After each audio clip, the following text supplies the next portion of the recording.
Okay, Queen's Voice, Peter Kefalas back with you guys. We're back with our neighbor and friend, Mr. Paul Singh, small business owner. So if you guys recall on the last piece that we did here, which was just a couple weeks back, it wasn't a long time ago, you can see nothing has been moved here. You can see there's still a dumpster sitting there. There's really not much back here but a couple containers with trash.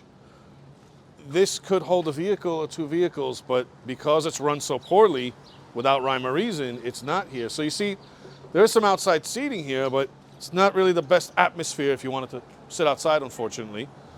And you can see here, there's some fire extinguishers left behind still. The dumpster, which is filled up. You have all the trees and everything still, fenced in with all this wood, netting. And you can see over here, we've got a bunch of supplies that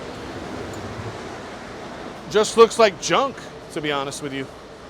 Just looks like there's junk here. And look, the big problem for those of you who are not familiar with the severity of the situation, the big problem is that's Austin Street right behind us, 20 feet if that.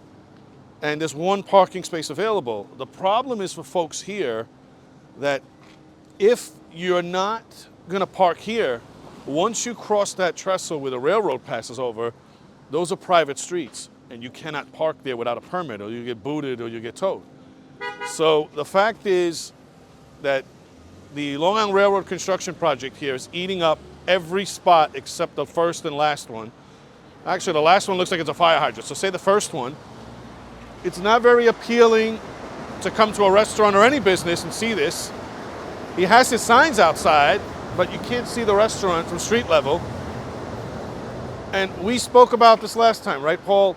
They have a tremendous amount of property back here that they could put all this stuff here and not bother you and not bother your business. But they choose to set up 99% of their facility in front of your business, along your other neighbors' businesses. And they have a little bit of stuff set up here, but why aren't they stacking all this stuff back here? It makes no sense. They're basically taking away your commerce, which is unacceptable. And they still have most of the underpasses, porta potties and whatnot, and other equipment.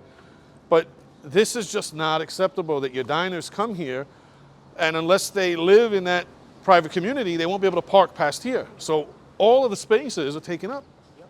And you should be able to have customers pick up and sit down and park and come in and eat. But unfortunately, this is just another example, New York, of elected officials who are poorly running our city.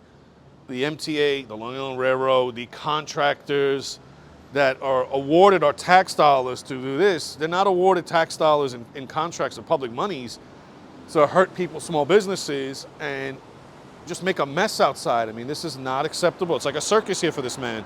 Okay, so right here, guys, so our audience can see, that's where White Radish is, and that's where his neighboring sushi restaurant is, right here. And look what they're surrounded by. Barricades, trash, 2x4s, makeshift netting. Look what they're surrounded by. They're surrounded by porta potties. There's a couple of porta potties here. Look, ladders, all kinds of other junk and stuff. Netting. I mean, this is not conducive to running a business. It's not visually friendly and physically friendly. It's not. I mean, the man is having a tough time because of this setup, and we have to do something and fix this.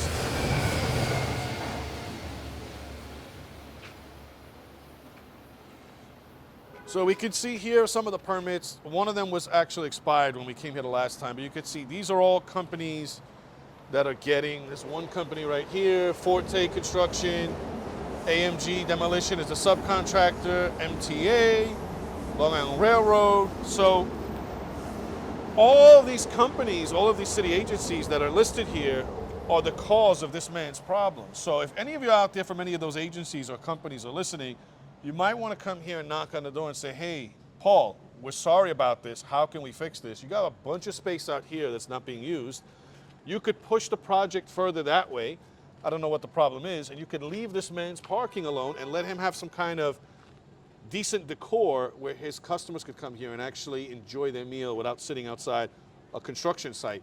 And by the way, Paul, just to touch on what you said last time, These guys aren't working 8-hour days. They're working sporadically, a couple hours here and there. So it's not like around the clock they're working to get it done. Yeah. They're working part-time, so to speak, Right. but full-time occupying your business. Exactly. I mean, now recently, few weeks ago, we got our approval for the roadway dining, and the permit expired on the May 13th, and our permit is already been approved, and we are just waiting. I don't want to pay another $2,500 fee and not get the access to have my roadway dining, which has been approved also by the DOT. And this is a shame for them occupying my roadway where they are doing construction and hurting my business. I totally agree. And so besides the parking, viewers, Paul would like to put his legally paid for permittable outdoor dining shed. So it's not just the parking, you're also losing your summertime shed where a lot of people like to sit outdoors, drink, eat, talk, enjoy time. And unfortunately, you lost that right now, and you've lost the parking because of this blockage, if you will. They barricaded the whole street pretty much. This is the only parking spot for the commuters. That is for the residents. So that's it. They basically killed everybody, discouraged everybody not to come into the neighborhood and for the pickups or dine with us. So you heard them in. They've discouraged people to eat in or to do pickups, which I won't argue with you on because it's not a very inducive, place to come into any business. It just looks like a construction site, Correct. Which it is. So if anyone out there from these contractors who've been awarded handsomely, I'm sure, our tax dollars, anyone from the LIRR, the MTA, Mr. Hevesy, Mrs. Lynn Showman, where are you guys? Somebody should come here and make sure that if they're going to barricade and take up all the space, the least they could be doing is working 8-hour shifts to finish it. Maybe work around the clock so this man doesn't go out of business. But you don't come here and set this up like this and work just part-time hours and take this man and his neighbor's livelihood hostage, because that's what you guys have, in effect, have done, sadly. So small business owners out there, if you think this couldn't happen to you and it's only going to be a problem Mr. Paul Singh would encounter, think again. This could be anybody's small business, right? Anywhere in the city, this could happen to you. It could be your restaurant next, your bodega, your deli, your pizzeria, whatever business you have, your hair salon, your liquor store. It could be anybody's business. So for those of you in the Queens area especially, or even more centric to the Forest Hills area, help this man out and reach out to the elected officials. Let's put some pressure on Mr. Hevesy, on Lynn Showman, so on and so on, the MTA, Forte Construction, etc. Let's get this guy some relief so he doesn't go out of business and he can stay here and support himself and also support the community, which nothing less would be acceptable in my opinion.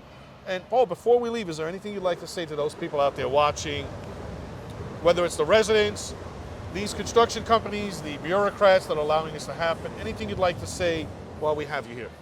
I would like to say the community and the community that I've been living for the last 24 years, raise your voice and support small businesses, and the officials do the right thing. And MTA, you should be really ashamed of your actions and not doing anything. We've been struggling for almost a year and a half.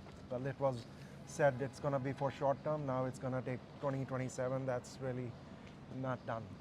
So unacceptable. Yeah. The man can't hold on until 2027, guys. You're putting him out of business now. It's 2025. This guy cannot hold on. Everybody watching, reach out to the elected officials, reach out to the MTA, the LIRR. Let's put some pressure on these bureaucrats, these elected officials who are not helping this man so he can get some relief, because the last thing we need in the area is 2 more storefronts out of business. It's not right and it's not fair. So with that being said, keep tuned to our channel. We're going to come back and do another follow-up if we have to. But in the interim, if you can come out here and support the White Radish or his neighboring sushi restaurant, come out here and support the guy and pay attention to our Facebook page and social media that we posted already. The comedy show that's coming up, it's for a good cause. Come out and have some good fun, have some good food, and support the man. And Paul, we appreciate you as always. Thank you Thank so you much, for being Peter. a good member of our community. By. Thank you. Thanks and for coming. we're going to stay on top of this and try to get you relief as quickly as possible, because something has to change, and we don't want to put small business out of business. We want to have you guys open a 3rd and a 4th and a 5th restaurant. Thank you very much for the voice. So Queen's Voice, thank you for tuning in. Do what you can, email, phone call on behalf of Mr. Paul Singh. It's the right thing to do, and he needs some help. And elected officials, step up to the plate finally. If we can come out here, you can come out here. Peter with Queen's Voice, I appreciate you guys. Take care of each other. Be safe.